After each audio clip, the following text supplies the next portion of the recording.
Hello, everyone, and welcome. This is our VENN session, and VENN stands for Virtual Education and Networking Nights. These are nonprofit sessions that we've been putting on for peer-to-peer learning opportunities with the City of New Westminster. I will be recording this session, and to answer a question in chat, I do record the speaker view as best I can, provided that Zoom doesn't do anything funny on me. So you will be able to see the speaker view and the slides. So with that, I'm Jen Arbo. I'm from the City of New Westminster. I organize these VENN sessions. I work in our Economic Development Division, and nonprofits are a part of what we consider to be an important part of our economy in New Westminster. They do create a lot of jobs here, and as well, they also contribute to sort of the social fabric of the things that keep us together. So it's important to us. I would personally like to start with a land acknowledgement, and I'm excited that the City of New Westminster has recently finalized a land acknowledgement that we can all say now and be comfortable saying. So I would like to recognize and respect that New Westminster is on the unceded and unsurrendered land of the Halkomelem speaking peoples. We acknowledge that colonialism has made invisible their histories and connections to the land. And as a city, and me personally, we are learning and building relationships with the people whose land we're on. And personally, I am also committed to doing as much listening as I can. So typically at these sessions, I do like to announce the next VENN, but I don't have one to announce yet, but it will be at the end of March. I'm just working out details with a potential speaker. So do make sure that you're signed up to the Invest New West newsletter, which you can do. I'll put the link in the chat, and that way you can be informed because that's where I announce them first. So with that, I'd like to introduce Iva Cheung. Iva is a certified professional editor. She's our speaker today, and she'll be providing a presentation on plain language. She's a plain language trainer, so that works really well. She's a publishing consultant and a health communication researcher. She has a Master of Publishing degree and a PhD in health sciences, and she's worked with historically silenced and underheard groups to co-create accessible health information. She teaches the Plain Language in Health Literacy course for SFU's Continuing Studies Plain Language Certificate Program, and she is grateful to live on the unceded territories of the Kakite First Nation, which is what we know as New Westminster in BC. So with that, I'm going to turn it over to Iva, and she can carry on from here. Thank you so much, Jen. Thank you everybody for taking the time tonight to come to this session and to talk plain language. I would repeat my grateful acknowledgement that I'm speaking to you from the traditional, ancestral, and unceded territory of the Kakite First Nation. For those of you joining via audio only, I just want to give a brief visual description. I am a woman of Chinese ancestry. I'm speaking to you from my very cluttered kitchen with white cabinets. I'm wearing a headset and glasses and a black t-shirt, and my black hair is tied up in a ponytail. If there are any slides that I would need to describe, I will do so. Okay, so let me see if I can share my screen. Hopefully we won't have any hiccups with that. All right, do you see my slides? We sure do. Okay, excellent. All right, so tonight we will be talking about plain language.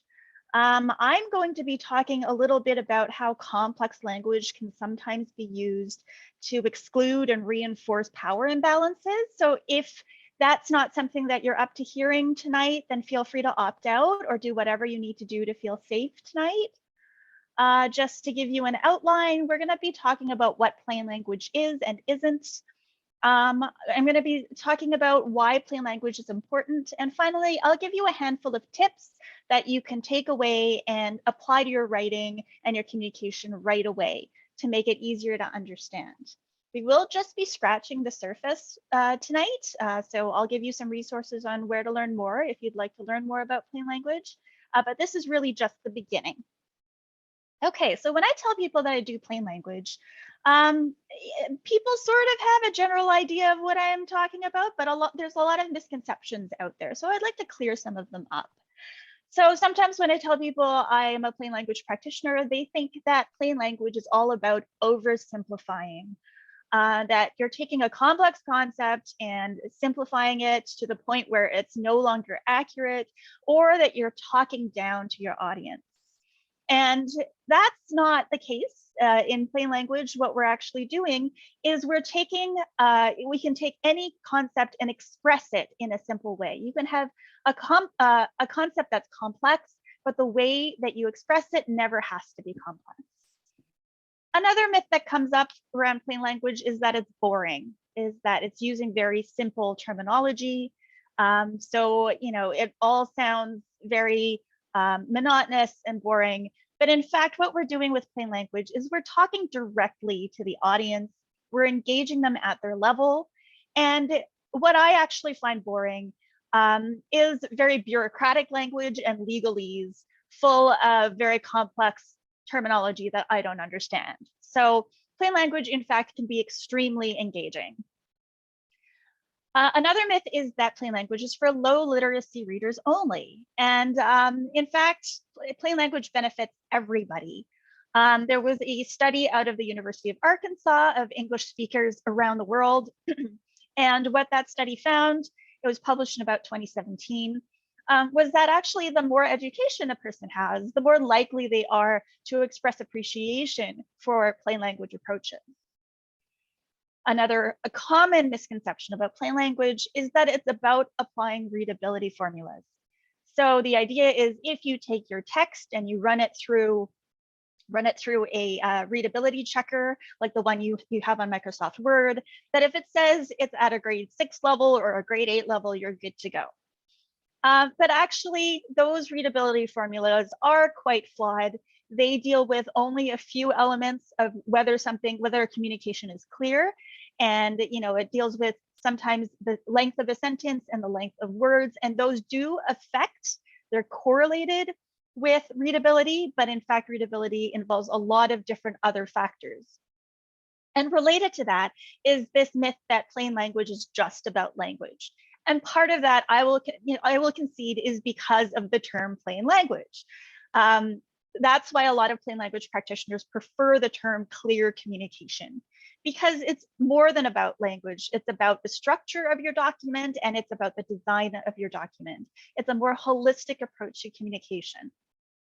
Okay, so now that we've talked a little bit about what plain language isn't, let's talk about what plain language is. This definition comes from the International Plain Language Federation, and it's the commonly accepted definition that plain language practitioners will use. So according to the International Plain Language Federation, a communication is in plain language if your audience can find what they need, understand what they find, and use what they find to meet their needs. So there's a lot to unpack here. Let's go step by step. The first thing I'd like to highlight is that the audience is central. Something is not in plain language until your audience tells you that it's in plain language. It's what we call outcomes-based. So something can be plain to one audience and not plain to another. So it's really important that you know who your audience is so that you can tailor your communication to most effectively communicate with that audience. The next point is that a communication also has to be easy to find. So the audience should be able to locate what they need to know. And this can be in the structure of a document. For instance, do you have a table of contents or an index that helps people locate what they need? Do you have very descriptive, meaningful headings that people can easily scan on your document to find the sections that are relevant to them? And then, of course, understanding is a big part of plain language. We need to make sure that the language is clear and understandable. But another key component of plain language is that people need to be able to use this information. They need to understand it, and can they use this information to meet their needs? So plain language communication really is about this, is about using getting communication so that people can do something or learn something to make choices for their lives. It's not really about reading for pleasure. We're not talking about, curling up on the couch with a good book.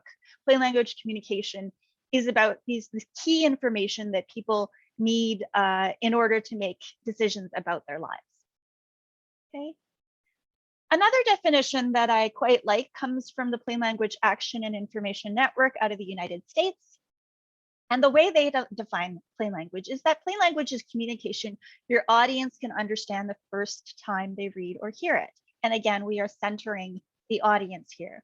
They are the most critical part.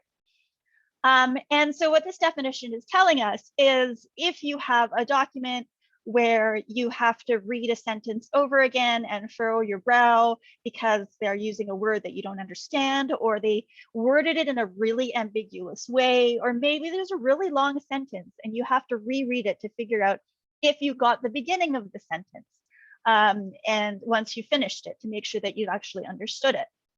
Okay.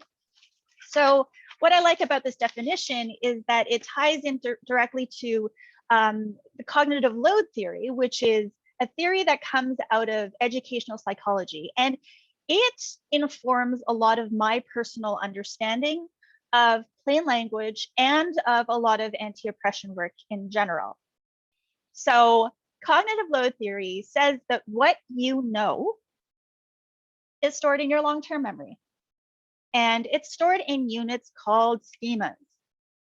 Okay, and if you have a lot of practice with something, your schemas can get more complex in your long-term memory. So as an example, the example that a lot of cognitive load theorists use is chess players. Beginner chess players tend to think in individual moves, right? But expert chess players can look at a board and understand the patterns just by seeing what's on the board. And from that pattern alone, we'll be able to figure out their different potential moves. And the same thing happens with communication and reading. So for instance, if somebody is just learning how to read, their schemas might be individual letters or individual sounds. So they would look at a page and recognize letters one at a time. And then as they get more practice reading, their schemas become more complex, right? So they would start recognizing entire words or even groups of words. So that's your long-term memory. That is what you know. When we try to learn something, what we're doing is we're taking in inputs from our various senses, whatever they might be. And we have to process that information in our working memory, drawing from what we already know from our long-term memory. So the working memory has to do this processing. And if this working memory is able to process that new information, then it creates a new schema that it stores in the long-term memory, and you've learned something. Okay, so I hope that that makes sense. The key to cognitive load theory, though, is that everybody's working memory is limited in its capacity. So some of you might be familiar with a concept called Miller's Law. This came from psychologist George Miller in the mid-1950s, who wrote that we can store 7 plus or minus 2 items in our working memory at once. So anywhere from 5 items to 9 items. More recent research has shown that number to be far too optimistic. In fact, we can store maybe 4 plus or minus 1 items in our working memory at once. So anywhere from 3 items to 5 items. Okay.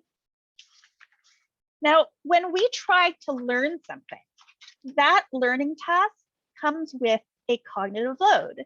So that is the burden that that learning task puts onto our working memory. And part of that cognitive load is called the intrinsic load. So this is just how difficult the concept is inherently for us to understand. So if a concept is simple and very familiar, then it would have a low intrinsic cognitive load. If it's complex and unfamiliar, it might have a higher cognitive load for that learner. Okay. There's also something called the germane cognitive load. And this is kind of the energy, the demand that, that is put on our working memory to process the information in making those schemas. And finally, there's something called the extraneous cognitive load. And this is related to not the information itself, but the way it's presented. Okay, so if a sentence is worded in an ambiguous way, excuse me, and you have to read it more than once to understand it, or if a document is designed in a really confusing way where you don't know where you have to look to find what you need, that all adds extraneous cognitive load to your learning task. So these three types of cognitive load add together, and they to take in information successfully, this total cognitive load has to be less than your total working memory capacity. If it overflows that total working memory capacity, then you can't really learn. You don't learn what you need to. Okay.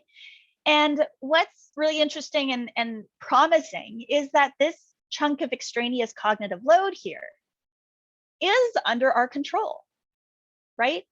By choosing familiar words and presenting information in short, digestible chunks, we can reduce this extraneous cognitive load and make it more likely that the learning task will stay within a person's total working memory capacity. In other words, another way to think about plain language is that it's a way to minimize that extraneous cognitive load of our communications. So let's talk about some things that can affect total working memory capacity. If a person has a condition like ADHD or dementia or traumatic brain injury, that can reduce their total working memory capacity and make it harder for them to keep track of items in their working memory, right? And total working memory capacity can be affected by your situation and your context. So if you're stressed out, your working memory isn't going to be able to process as much.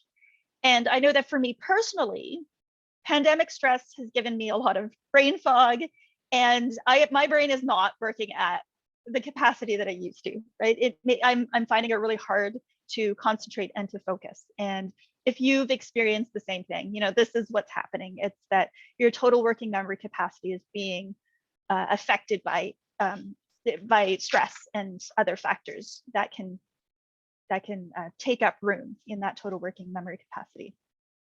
Now, adding to this, if a person has to worry about where they're going to get their next meal or how they'll pay their rent because of poverty, or how they have to respond to a microaggression, or whether they'll be over-policed because of discrimination, or if they're carrying around trauma that takes up part of their working memory because they have to be hyper-vigilant, these all take up space in the working memory. And these are all examples of or results of oppression, right? So I hope you can see how different types of oppression can be a huge mental burden that can hamper a person's ability to take in information. You see that with the oppression, with the mental burden from that oppression, that total working memory is exceeded, and people who experience this just can't learn the way they need to, okay? So by reducing the extraneous cognitive load as much as possible, what we're doing is we are giving people a fighting chance to take in the information they need. So another thing to consider is that this processing that the working memory has to do, the more effort you have to put into it, the more energy it actually burns. So it burns glucose to have your working memory do effortful thinking. And we're evolutionarily programmed to try to conserve our energy, right? So, if a person has to carefully budget how they use their energy, they might decide not to engage with a communication that looks really visually dense because they know that it's going to take them a lot of effort and a lot of energy to read and understand. And it might not be a conscious decision on their part, but there's still that decision that's being made, that they're making when they see, when they see a communication, and they have to make the choice of whether or not to engage. So if you see a document that's poorly designed and looks like an impenetrable wall of text, or if you have to search through a bunch of text to find what you need, they might decide it's not worth the effort.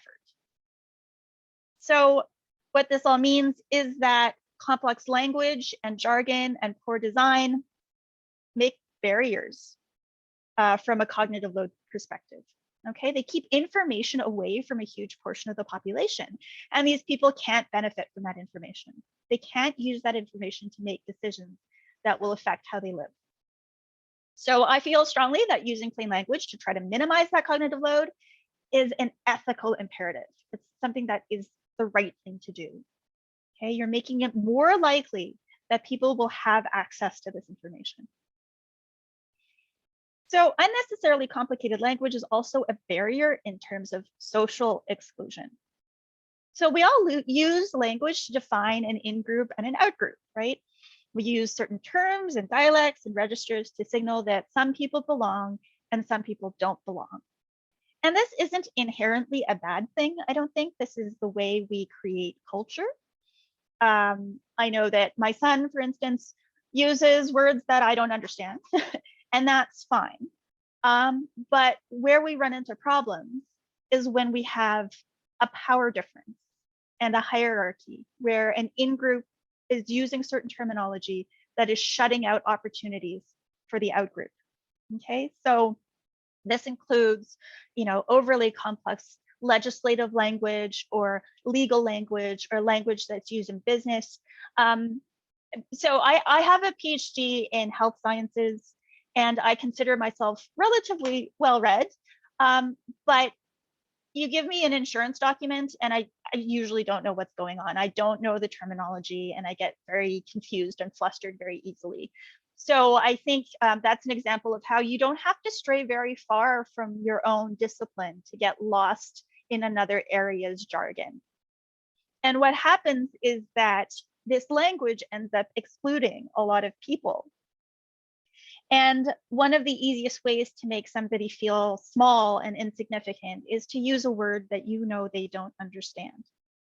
Okay, asking somebody to sign a contract or an agreement that they don't fully understand is a form of coercion. But even if you don't intend to be malicious or exclusive, this power difference means that if people find your communication confusing, if they're at the bottom end of that power difference, they are not necessarily going to feel comfortable telling you that they're confused. They don't feel safe asking for clarification. So unclear communication and jargon are barriers to access. They exclude and reinforce power differences. And that's why I like to say that being able to say, I don't understand is a privilege. I'm at a phase in my life, I think, where I feel comfortable telling somebody that I don't understand what they've written.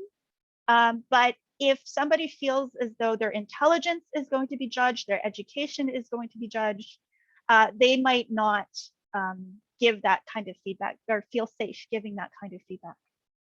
So what happens is that you might put something out there and see that people aren't engaging, but you won't know why. Or you might not even realize that people aren't engaging because you never hear from them. They don't feel comfortable telling you that your communication is confusing to them. Okay. So I think I hopefully made a pretty good case for why we need plain language. I know a lot of you are offering social services. People need to know where they can access these services. There's no point in offering services if people can't find out about them or can't find out how to access them. And often these services take a lot of administrative and bureaucratic work to get access to, and those documents can be barriers to people too, especially if they're hard to fill out and hard to understand. We need plain language in areas like banking and business. So one of the examples that I like using is that the modern plain language movement started in the late 1970s because Citibank in the United States looked at all their mortgage documents and they kind of said to themselves, wait a minute, we don't actually have to write the documents this way. It used to be very, full of legalese, full of bureaucratic language, full of that, very esoteric language that, bankers might understand, but nobody else understands. And so they rewrote all of their mortgage documents in plain language. And what they found was that they were getting fewer calls from customers who were confused. When they asked people to fill in forms, their customers were filling in the forms more completely and more correctly. They had to spend less time following up with people. So it was saving their business a lot of money and a lot of time. Okay, so plain language, again, benefits, more than just, people. It benefits businesses as well. It benefits a lot of different areas, including, government and law. So in government, I think that people cannot meaningfully participate in their own democracy unless they understand the legislation that's coming out of their government, right? And in terms of legal language, legal language is a huge barrier for a lot of people. To become a lawyer takes a lot of education and a lot of money. And often when people have a legal education, they want to show they've had that education by using the specialized legal language that means maybe a lot to the legal profession, but not very much to other people. And so it can be very intimidating because, again, there is that power difference there. And an example that I often like to use for why plain language is important in law is in contract law. There is this concept called the meeting of the minds. So two parties who come to an agreement or sign a contract, they have to mutually agree to what they're actually agreeing to, right? They have to understand what their contract is about. Otherwise, that contract is not valid. So it's really important that the contract be understandable and clear to the people who are actually entering into these agreements. And my specialty is in health. And plain language is really, really important in health because you're literally making life and death decisions. And one of the central tenets in healthcare and in health research is this idea of informed consent, right? So you have the right to know the benefits of treatment and the risks of treatment, and then you have to make a decision based on your understanding. But if you don't understand what your provider is telling you, whatever consent you give cannot be said to be informed. So having plain language and speaking directly to the people who are affected is super important. Okay. So I think, all of this points to the fact that we all have a right to understand. We all have a right to get the information that we need in a way that we can use it. I'm going to take a short pause here to see if anybody has any burning questions about some of the stuff that I covered, especially if I've used a term that you found confusing, before we sort of go into the how-to section. So I'm just going to check the chat and see if folks want to chime in. Feel free to unmute yourselves and let me know if you have a question.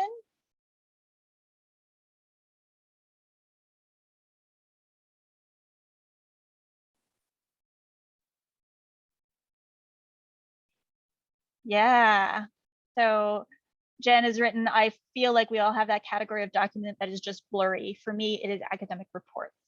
Yeah, and there's good reason for that because I think that academic writing especially is, it's like that situation with Citibank. I read academic reports and think you don't need to write it this way. You absolutely do not need to communicate in this way, but it's done because there is an air of authority if you do it that way. There are certain guidelines that journals put out, and there's this very entrenched culture, right? But I think that it would be great if academic journals were easier to understand so that they were accessible to more people. And I think, a lot of people who go into research are told you have to use passive voice. You can't use the first person or second person to explain what you've done and explain your the research that you've actually done. You just have to say that, the sample was heated to whatever, not like I heated the sample, right? And it's supposed to, I think people do that to give their work this sheen of objectivity, especially in the natural sciences. But it makes it really boring to read, and it makes it really hard to follow. So for instance, in the methods section, instead of having a long narrative paragraph that's all in passive voice, it would be way more helpful for people to just have a recipe of what they did, like step by step, this is what I did. And if you want to replicate it, follow these steps, right? So that is actually something that I've been trying to advocate for, is just a shift in the way journals make this information available to people. So I think there's still some resistance, but much less than when I started this work about 10 years ago. So yeah, in the academic world, it's all about power and authority, says Paula. Yeah, I agree. There's definitely a lot of that, a lot of ego, a lot of just entrenched traditions. If my supervisor did it this way, I also have to do it this way. And people just sort of hunkering down and not rocking the boat until they get tenure. And then once they get tenure, they've already been sort of indoctrinated in writing in this style, right? So a lot of factors going into that, for sure. I'm not seeing any questions about, oh, Justina has a comment about bank statements. Yeah, I hope they're getting better. Like I think when I noticed, about 10 years ago, when credit card statements started putting their the information about like what would happen if you just paid the minimum balance. I think that actually came out of legislation. They were required to do that, but I found that really helpful because for a lot of people, they don't recognize what it means to just pay the minimum balance on your credit card. And it makes it more confusing. But yeah, Justina, if you have any ideas for how to improve bank statements, I'm actually a big proponent of people who can speak out, directly advocating with the organizations. So, directly writing to the banks and saying, this is what I found. And, I think that it would be much easier to understand if we just made these changes, or if you decided to make these changes. And it might not have an impact if a single person does it, but if several of us do it, then maybe they'll think it's worth making those changes. But yeah, I'm not seeing other questions, so I will move on to the section on how to write in plain language, or how to communicate in plain language. So these, again, are just scratching the surface, and they will get you started. There's a lot more to these tips. And when I give you these tips, I would like you to kind of think back to what we were talking about cognitive load theory, and how these guidelines kind of help reduce cognitive load for your communications. Okay, so the first tip is to know your audience. Again, audience is paramount when it comes to plain language communication. And recognize that if you're writing to the so-called general public, that public includes 10% of people who have print disabilities. So these include low vision, learning disabilities like ADHD and dyslexia, and physical inabilities to turn pages in a print document. So these are folks who often rely on assistive technology like screen readers. So make sure that if you're putting something out there, that it's screen reader compatible, that it's accessible to people who use screen readers. And the public also includes nearly half of working age adults who have lower literacy skills, and 32% of Canadians who don't speak English as a first language. Okay, so once you've identified who your audience is, like who are you actually talking to, then you have to decide what you want to tell them. And when we're communicating, it's never about just conveying information, right? There's always a rhetorical intent behind what we're communicating. Are you trying to persuade? Are you trying to reassure? Are you trying to issue a call to action? That all has an impact on what you decide to do and how you decide to structure your document, and even what medium you decide to use. Okay, and then ask your audience what they actually want to do. Again, this is to help them accomplish a task or to learn knowledge so that they can apply it to their lives. So what do they have to know? What do they want to know? And then finally, something really important to consider is in what context they're interacting with your communication. So, again, if they're stressed out, they might not be able to take in information right away, which is why, if let's say you're in a doctor's office and you've just received a life-changing diagnosis, and the doctor is giving you all sorts of information orally, and it's just really hard in that moment to be taking information in. So in that context, I would always advocate, have something printed so that you can give it to the patient, give it to the person to take away, so that they can read it when they're less in that moment of immediate stress. Okay. Another example of context is, let's say you're designing a document that helps people use a fire extinguisher, right? Are you going to make a 20-page booklet? Probably not. That's not very helpful, right? So you have to consider that context. It will probably be an emergency. They will probably not want to look anywhere other than the fire extinguisher itself. So what might be most effective is a sticker that you put on the fire extinguisher with large pictures showing people how to use the fire extinguisher. Okay.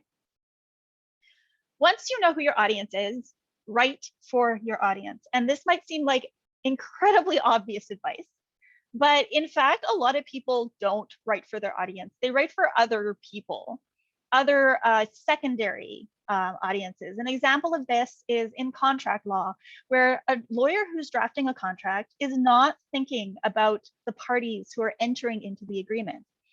When a lawyer drafts the contract, they are thinking about that hypothetical judge who will, in a courtroom, decide, what the terms of the contract are if people decide to challenge that contract in court. But less than 1% of all contracts are ever litigated. So it makes absolutely no sense to be thinking about that hypothetical judge when in fact you should just make it clear so that the parties entering into this agreement understand what they're agreeing to. Another example of not writing for an audience is that often we write for our supervisors or our boss, right? And so, especially if your communication has to go through some approval process, you are not thinking about the end user, you're thinking about the next person in that approval process. And so, that can be a pitfall of writing if you're part of an organization.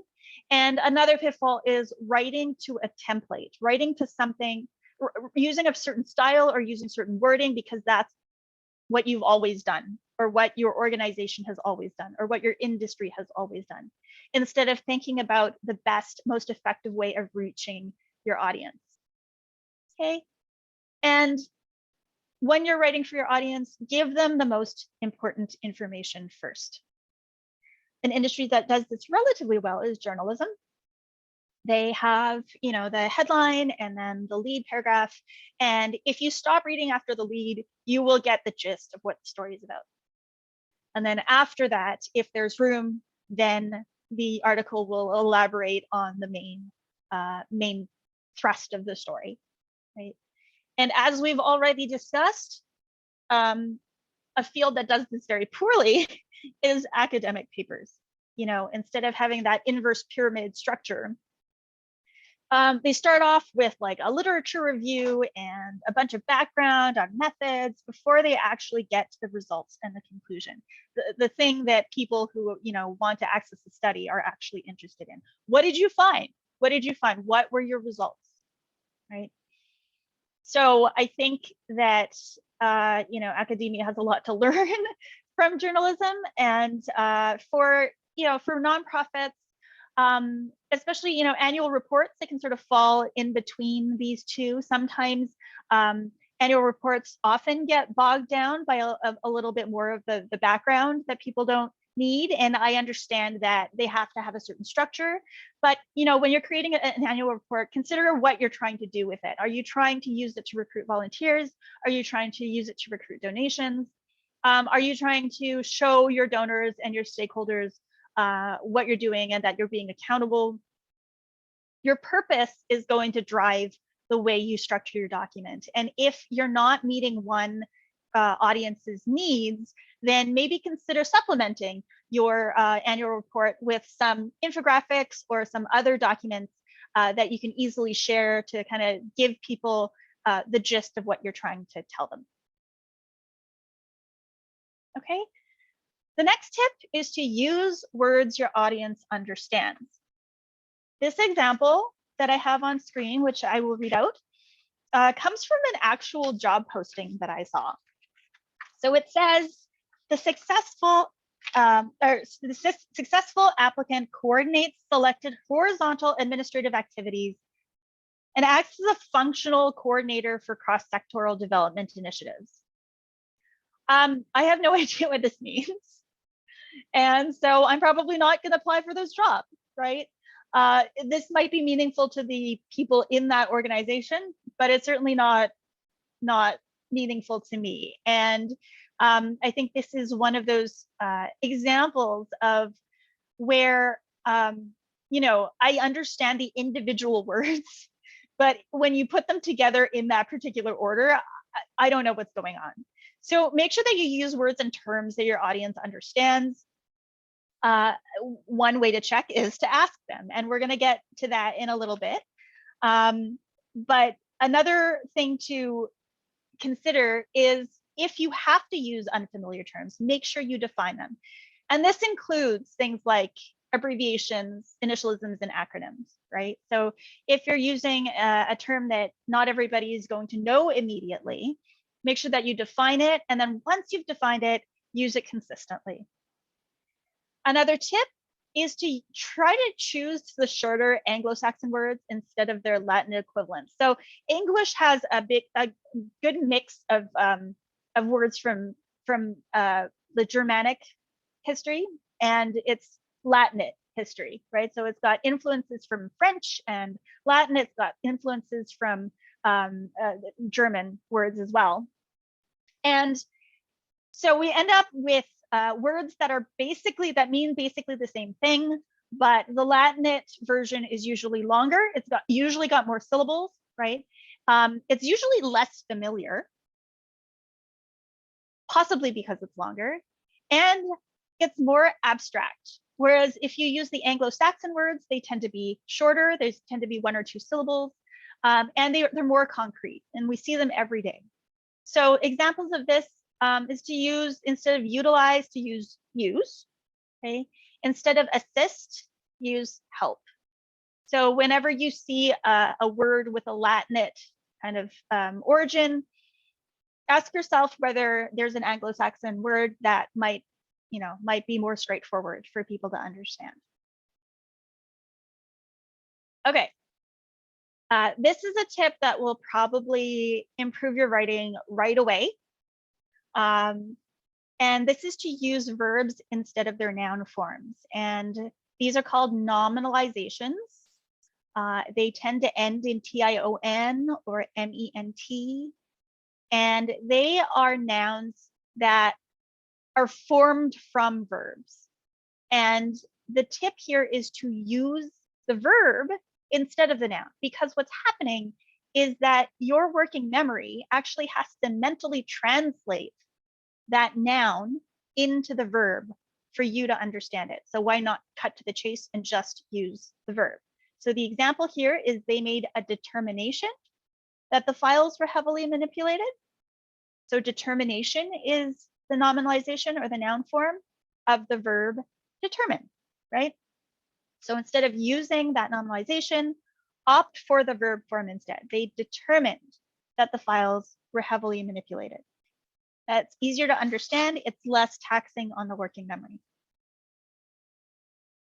Okay, so a related phenomenon is when people use adjectives instead of verbs. So instead of his statements are not representative of the organization's values, you should say the statements do not represent the organization's values.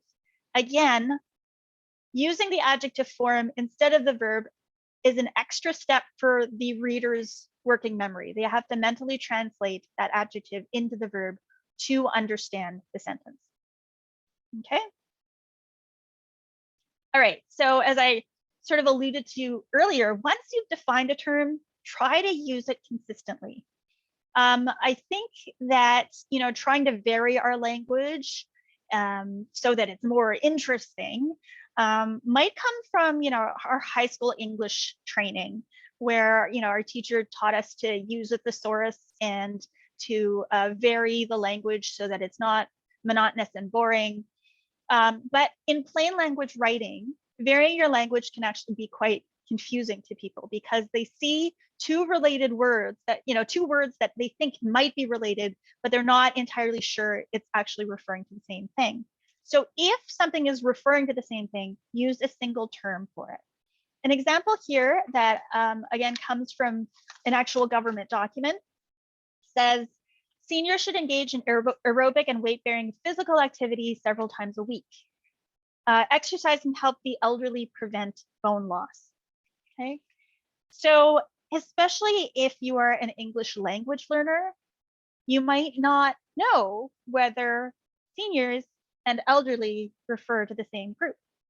And you might not know if physical activity and exercise refer to the same thing. Okay, so once you've defined a term, use it consistently throughout so that there isn't that potential for confusion. Okay, so the next tip I have is to prefer the active voice. So we talked a little bit about passive voice and how it, academic writing is rife with passive voice. And what passive voice is when you have the verb to be followed by a past participle. And what that does is it sort of switches around who, the subject, instead of being the actor of the sentence, ends up being the recipient of the verb, right? So the example here is the report was approved by the manager. This is in passive voice because you have the verb to be in was, and you have a past participle in approved. And so again, it's one of those situations where the listener or the reader has to mentally translate that into active so that they can understand it and so that their working memory can process and parse it.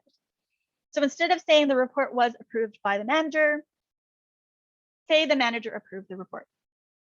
Now, you'll find a lot of writing guidelines out there, style guides like Strunk and White, for instance, Elements of Style, and a lot of other language and writing guides that tell you not to use the passive voice at all. And I think that's very bad advice. Actually, passive voice definitely has its use. And in fact, if you were to look at a transcript of what I've been talking about tonight, you'll find that I've probably used passive voice quite a few times. And in and of itself, passive voice isn't a bad thing. It's just in these situations where people do have to do that mental translation, it's more straightforward to use the active voice. So instead of banning the passive voice, like a lot of writing guides do, what I suggest is to prefer it. When you come across an instance of passive voice, ask yourself, would this be better in active voice?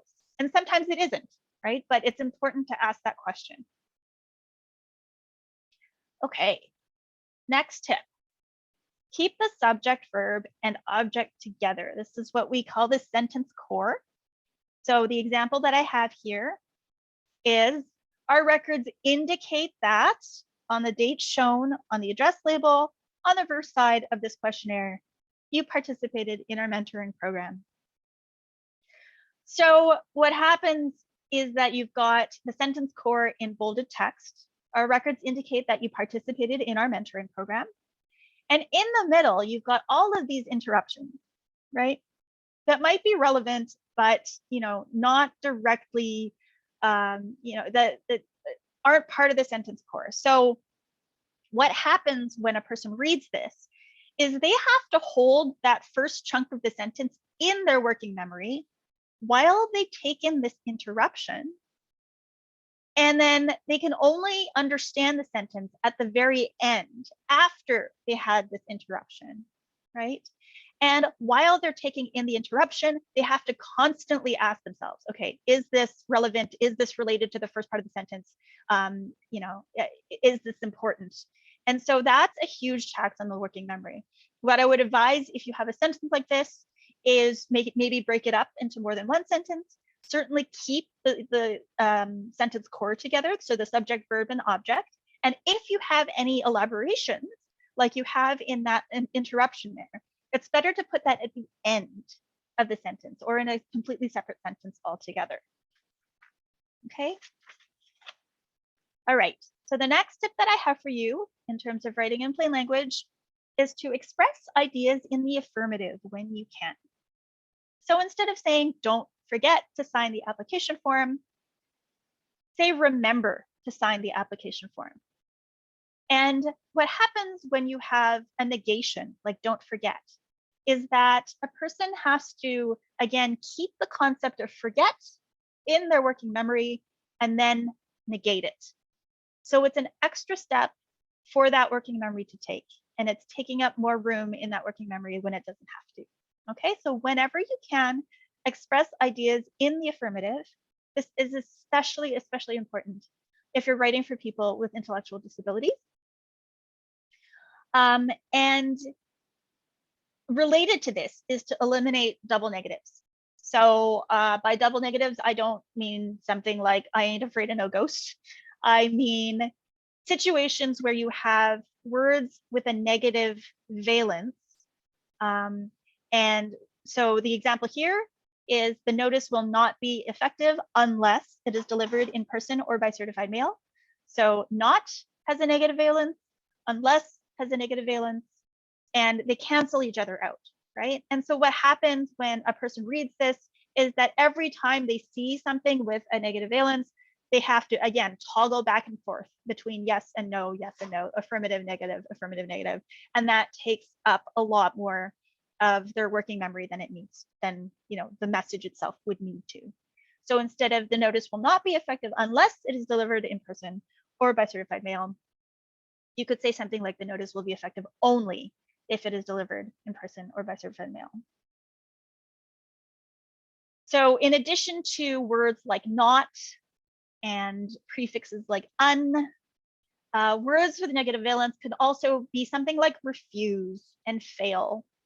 Okay, so things that have like a negative connotation. And so just keep an eye out for those and see if there's a way of, instead of using words with negative valence, to express something in the affirmative. Okay. The next tip for plain language writing is to use parallelism. So when you have conjunction pairs like either or, neither nor, not only but also, both and, what comes after these conjunctions should be parallel in structure. So if you have an adjective in one, the second one should also be an adjective. If you have a noun phrase after one, the second one should also be a noun phrase. Okay, so what happens if you mix those is that a person has to sort of reparse the sentence in the middle of the sentence. So it makes it harder to understand. Okay, so sorry about that. I hit the microphone. I hope that wasn't too disturbing. Okay, so the example that I have here is the proposed development is both ugly and will endanger the environment. This is not parallel because ugly is an adjective and will endanger is a verb. So instead of saying this, the proposed development, oops, there's a typo there, is both ugly and dangerous to the environment. This is parallel because ugly and dangerous are both adjectives. So people reading this will expect to have an adjective after the second pair of the conjunction, the second part of the conjunction, right? And this also extends to lists.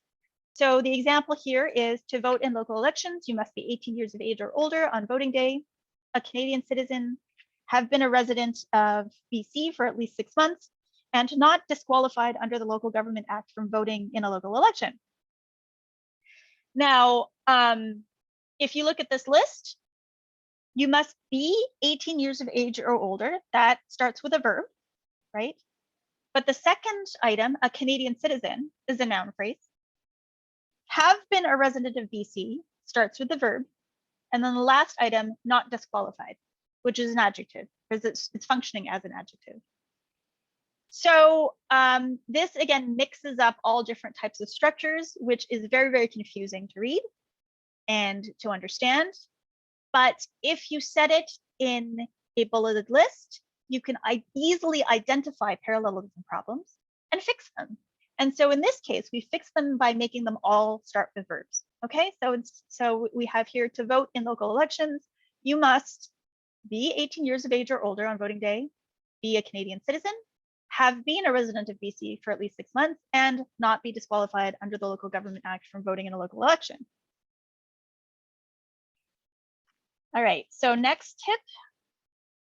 I said some mean things about Strunk and White earlier. So I don't agree with everything that Strunk and White says in the elements of style, but I do agree with this concept of omit needless words. So any word that you don't need to have, just cut it out, because it's an added tax on the working memory and it doesn't add anything to the meaning. So redundant expressions like potential risks, all risks are potential, just say risks. Instead of end result, just say result, right? Instead of completely eliminate, just say eliminate. So the more words that you can cut out that don't actually add to the meaning, the better, the easier it'll be to understand. And this also goes for a lot of wordy expressions that we tend to use where a simpler one would do. So examples of this, instead of saying as a consequence of, say because of. Instead of saying at this point in time, just say now. Instead of in excess of, use something like more than or over. In order to can almost always be simplified to. Instead of in the vicinity of, use something like near. On a regular basis, basis is one of those words that's a red flag. If you see it, it can often be simplified. So on a regular basis can be regularly, on an hourly basis, hourly, on a daily basis, daily, et cetera, et cetera. Okay.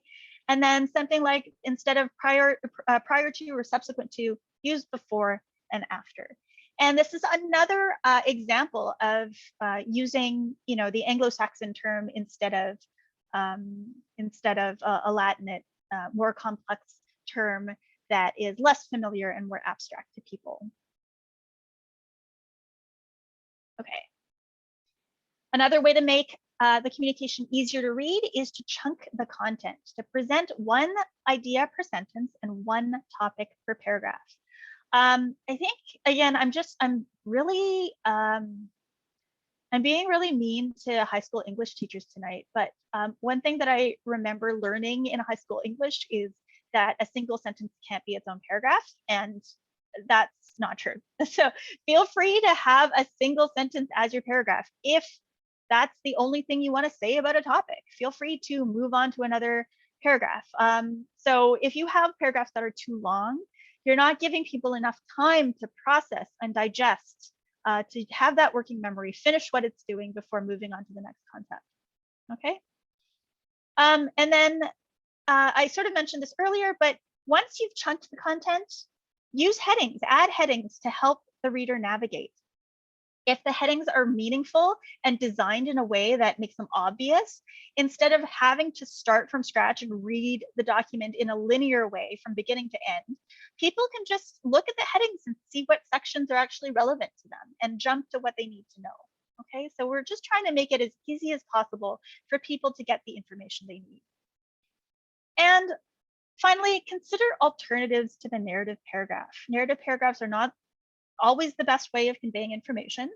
You can think about, instead of having a long list of data in a narrative paragraph, to set it as a table, or I mentioned before, infographics or graphs. Earlier we set that narrative paragraph about voting in a bulleted list and gave ourselves not only a much clearer understanding of the list so that we could actually fix the parallelism problem, right? But we gave ourselves a lot of white space, some room to breathe, an easy visual way of counting how many items there were in the list. Okay, so if you're used to writing in narrative paragraphs, think about whether a different way of presenting the information might be more effective. And this could be different media too. So instead of having a text, like a website or something, maybe somebody would prefer a video that has visuals and audio to help them understand. Okay, so I'm going to quickly touch on design. So when I mentioned plain language is about more than language, plain language is also about design. It's a really holistic way of looking at communication. And some tips that you can apply to design is to use ample white space and to use your white space to help you group related content, right? So if you have a really visually dense text, it's very discouraging to people. It doesn't invite people to read. But if you have a page that has a lot of white space, even if the document itself has to be longer in terms of page count, it makes it much more inviting and much easier to take in the information. The next tip is to have a clear visual hierarchy so that the reader knows where their eye needs to go. Okay, and so make sure that your headings are larger, maybe in different typeface or possibly in a different color, just to set them off from the rest of the text.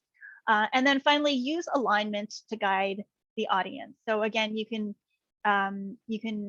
use alignment in your design to steer people to where you want their eye to look.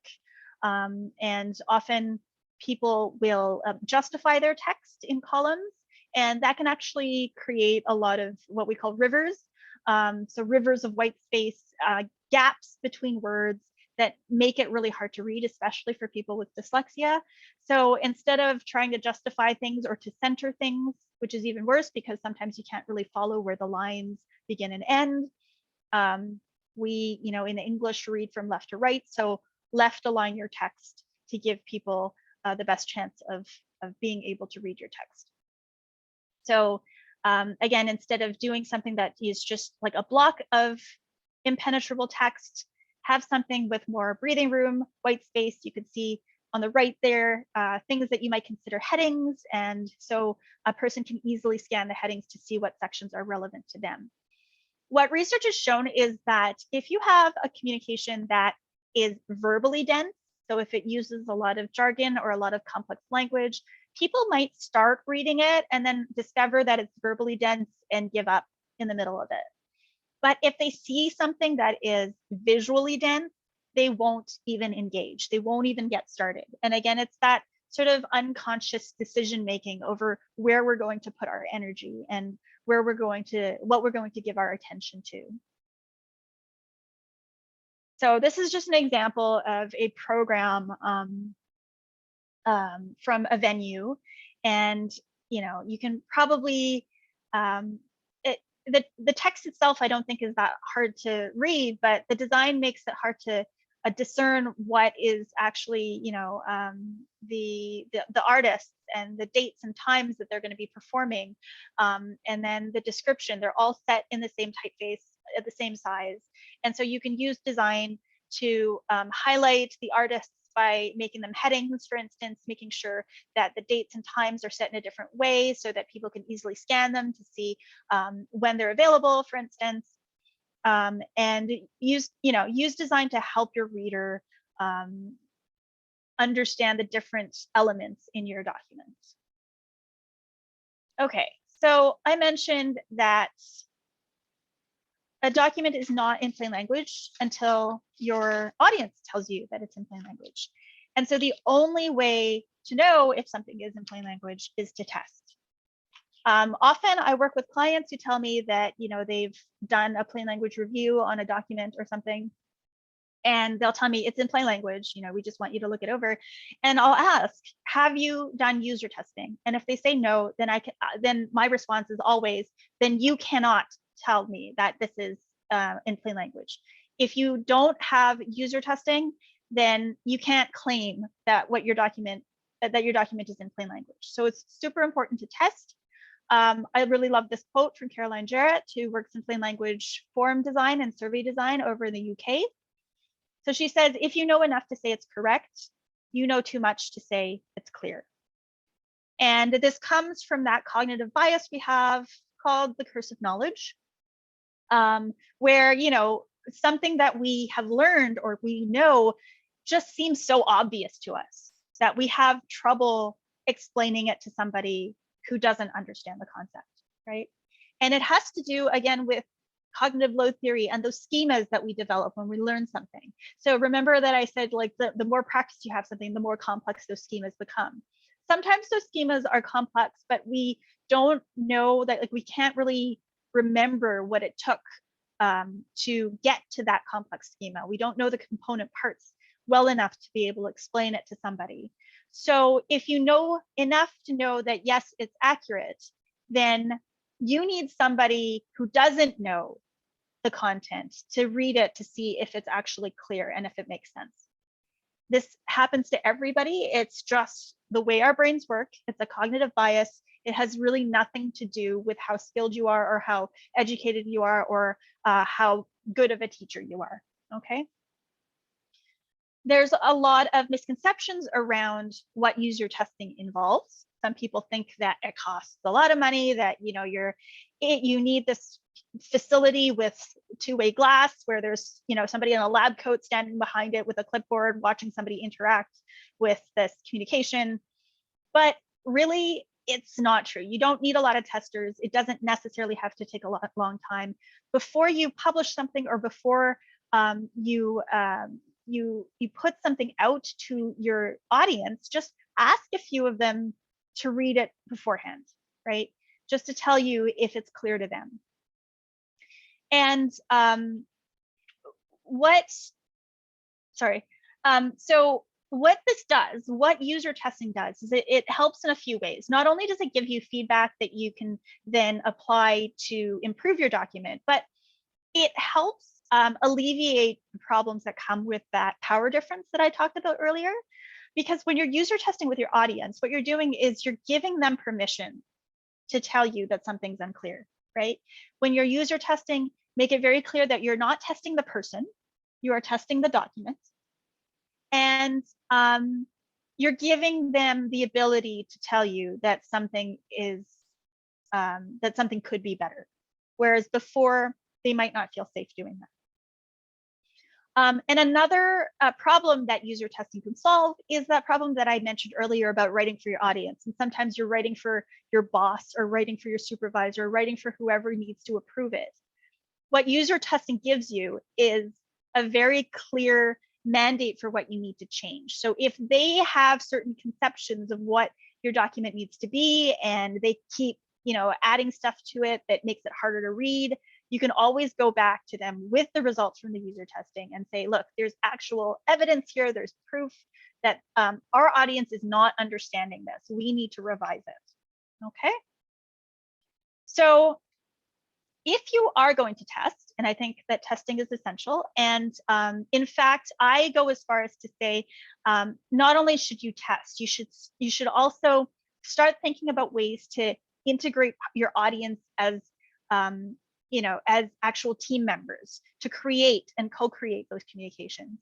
So start using your audience from the very beginning, incorporate their thoughts about what they need, what kind of information they need, what format would work best for them, and start working with them from the very, very beginning, so that you're at the end, you're not just hoping for the best. You know that you have a solid foundation because you've integrated what they've said from the very beginning.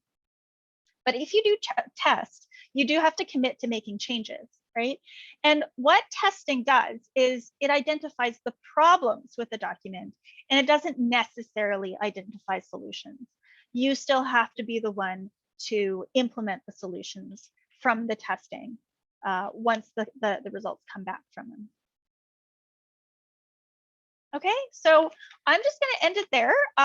If you want to learn more about plain language, you can go to the Plain Language Association International. This is obviously an international organization of plain language practitioners. There you'll also find a directory of people who do plain language and who give plain language training. So that's a really great resource. Clarity is the organization that promotes legal plain language. So if you're a lawyer or if you work in law, Clarity is the place that you want to go to find like-minded colleagues who want to simplify legal language. A good first resource, if you want to learn more about plain language, is Cheryl Stevens' book, Plain Language in Plain English.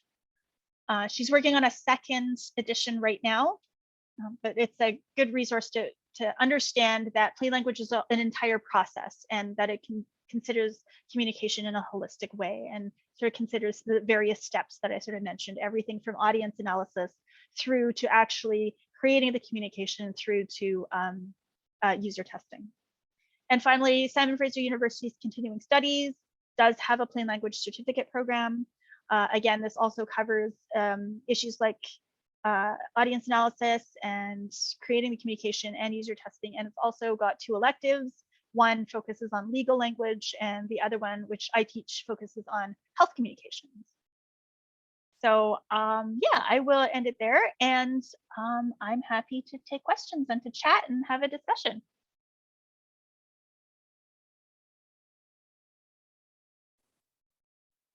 Wow, Iva, that was so great. And I heard this presentation earlier in our staff session, but I picked up even more bits and pieces, and I just really, really appreciate it. And I'm really grateful to you for the presentation. So I'd love to know if people have questions or comments or just thoughts.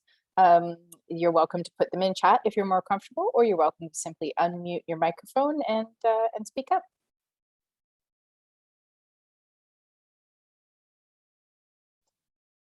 I just want to say thank you, Iva. That was really fantastic. Lots of really good, concrete examples of things we can work on. So really appreciate it. Thank you.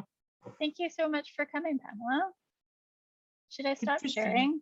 I'm going to stop sharing so I can see people. I'll change the view back to gallery for the recording so that we can see everyone. I wondered if you could confirm, I guess, what I think I gleaned was the term, the term valence, I think you used, or valence, balance. Is that more like connotation, or is that more like slant?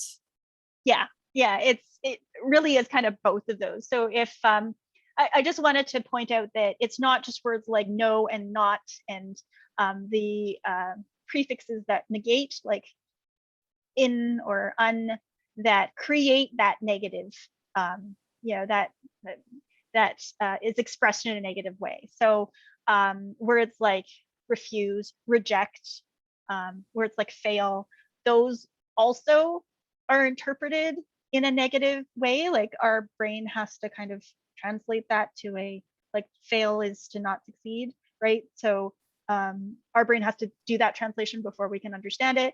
So it's just a matter of, like, if you are able to find a way to express the affirmative instead of the negative.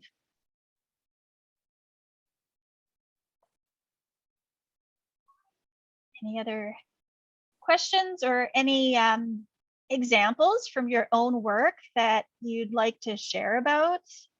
Or, if I feel as though I didn't really do a good job of tailoring this presentation to nonprofits specifically. So if there are any issues that you come across all the time, that I might not have addressed, let's talk about it. I really want to learn from you as well.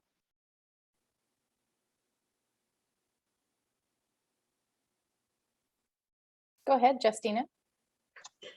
I'm going to try to put this as best as I can, and I'm struggling with figuring out how to say it, but as somebody who works in the nonprofit sector dealing with mental health, sometimes what I find is that we use a lot of jargon, and some of that jargon comes out of necessity because we communicate with funders and they expect a certain kind of language. Yeah. So that's one thing. The other thing is that there's also a different kind of language that establishes us as a trusted resource. That's right. But I think what I find hard to navigate is that language is sometimes at odds with the kind of language that makes us appear as a helpful resource versus an authoritative resource. Like the authoritative bit gets us coverage in the papers. The helpful bit, that's the part I worry about. Do you know what I mean? I think because it also, at best, it creates confusion. At worst, it breaks trust. For sure, absolutely. I don't know if that Um, makes sense. That makes absolute sense. I relate to that completely. And yeah, I think somebody else had mentioned, in the academic world, it's all about power and authority. This is Paula. My husband was told not to write for the ordinary reader when doing his PhD. And in the plain language world, one thing that a lot of plain language practitioners and trainers like to say, like to tell people, is that nobody ever complained that something was too easy to read, right? But I heard that and I was like, you've never met an academic, because academics will complain that something is too easy to read. Like, it's just so in terms of what you were saying about being authoritative and having that register versus being helpful and open and easy to understand, that's a tension that happens in a lot of places. And I think that what we would need to do, I think, is understand that you have different audiences. So when you are writing for funders, then use the language that makes you appear more authoritative to those funders, right?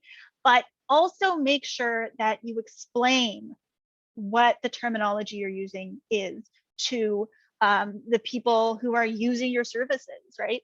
And you can almost do this in a way that's like, wink, wink, nudge, nudge, I'm translating this for you, right? Like, these stuffy people over here, they insist on using this language, but what it actually means is this, right? And I also think it's, in that situation, it's helpful to, again, sort of put yourself on their team, like on the team of the users.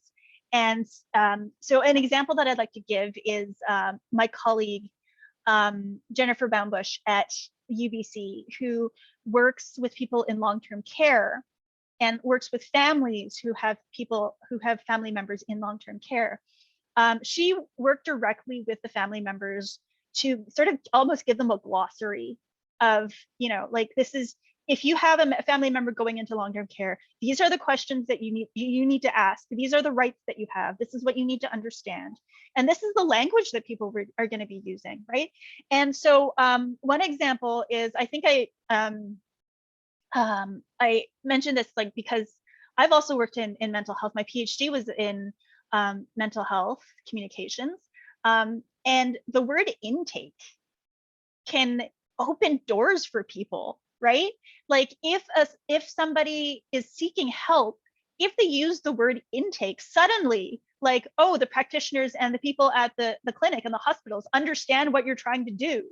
And so I think if you give yourself that, if you set yourself into that position where you're being an ally to the end user and you're saying, hey, just so you know, this is the language that people are using. This is what you need to say in order to access services. Yes, it's ridiculous, but I'm giving you the inside scoop. That also builds trust. Like, that helps you kind of establish, I have a foot in the authority section, but I'm also helping to translate for people who don't speak that jargon, because jargon is ridiculous, right? I don't know if that's helpful, but that's sort of the tack that I take.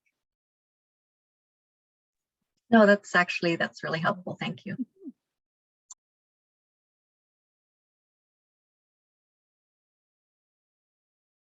I think it's really interesting. Sometimes you don't even realize you're using jargon because it could become so commonplace in your workplace.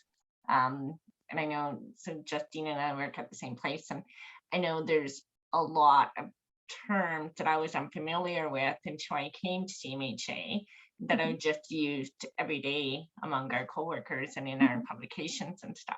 And so being new was a bit of a benefit for me, because I was able to ask those questions about, well, what does lived experience mean? And right, that's a big one. Yeah, that's a big one. Yeah. But then you kind of become immune to it over time too, and you forget that not everyone knows those terms. Again, it's that curse of knowledge, right? The more you know, the more familiar with it, the less you're able to understand that, other people might not have that knowledge and have that understanding. So that's why it's always important to test with people who are in your target audience or in your intended audience. And there was something else that I wanted to say about that, but it has left my feeble brain. I hope it comes back to me. I know government at all levels frequently struggles with an absolute love of acronyms and an absolute love. And that's partly like sort of like a shortening, like where we talk about these projects. I'm working on one particular project and we actually had a meeting to decide its acronym to talk about it. And that it was more because we wanted to make sure we all understood the project scope, and like, so there's lots of like meaning behind that acronym, is that we now all understand the scope and we understand sort of the roles and responsibilities of the folks that are working on this project. But it like we act like the title of the meeting was determine acronym for project blah blah blah. So it was, I remember sitting in this meeting and going like, did we really need to have a meeting? And that's not a comment on the City of New Westminster, to be fair. That is a problem at all levels of government, is that for ease of use of our day-to-day internally, it makes sense for us to use acronyms in some projects. I think the challenge is when it starts creeping into the public communication regarding that project. Exactly. So very, very good point. I love that, because basically you are also always, you're going back to the notion of audience, right? Like, who is your audience at that point? And your audience at that point are your colleagues in the city. And so it makes sense to use shorthand to communicate more effectively. I think jargon definitely has its place. But again, when you start having to communicate to people outside of your group, that's when you have to be clear about what it actually means. And so, I mean, also like going back to the issue of like creating in-groups and out-groups, there's something enthralling about learning a new term and becoming part of that in-group, right? And so I can see why, that is attractive to people. And so it's something that's unconscious, but it also does affect, it also, when it comes to excluding people and like inadvertently excluding people, that's when it becomes a problem, right? But yeah, like different disciplines have different cultures because they have different language, and it's really fascinating. But if you want interdisciplinary cooperation, you do have to find a common way of talking about things, and plain language is usually the way to do it. But again, it's about audience. If your audience is just the same group of people who have the same understanding and same vocabulary, there's nothing wrong with using jargon in that setting.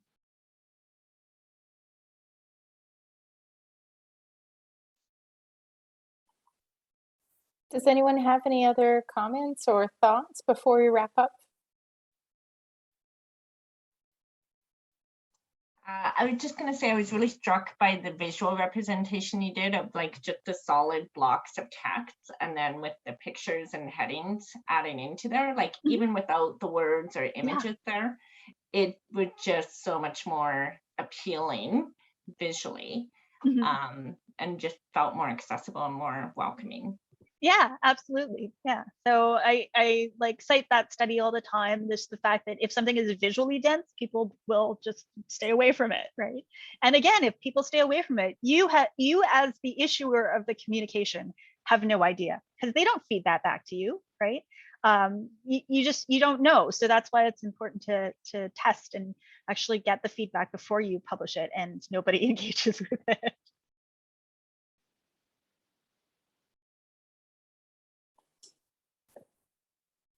Well, on that note, I think I will draw us to a close, and I just wanted to once again express gratitude to you, Iva, for sharing your knowledge with us. It was really, really valuable knowledge. And to all of you for attending our session today, it's been great. In the chat, I have put the link to sign up for the newsletter, and right before I log out, I will also make sure that everyone knows how to get in touch with me, but my email address is jarbo@newwestcity.ca, and you are always welcome to email me if you would like to follow up. In the next couple of days, I will place this recording on the city's YouTube channel, and I will share it on our page, and I will also send an email to everyone who was registered to attend through Eventbrite. So once again, thank you, and I hope everyone has an absolutely fantastic night. Have a wonderful evening. Thank you so much for coming.